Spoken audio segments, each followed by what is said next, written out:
talent je len niečo, čo človek môže dostať alebo nemusí, ale každopádne je veľmi dôležité, aby ho rozvíjal ďalej.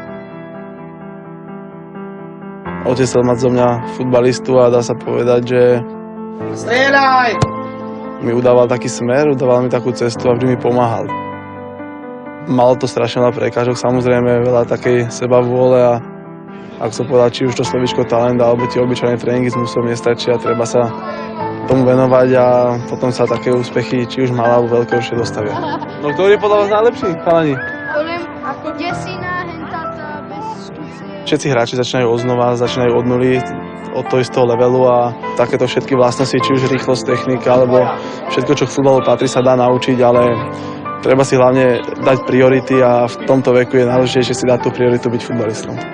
Boli ste viacerí, ale keď už máme byť úprimní, tak by som to chcel Filipovi odozdať, pretože dal gól a hral veľmi pekne, takže ti blahoželám. Nike Chance prináša niečo, čo doteraz tu nebolo a šancu pre tieto deti, možno pre jedného z nich si zahrať na trávniku FC Barcelona, takže niečo dokázať a niečo zažiť.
To break with Lionel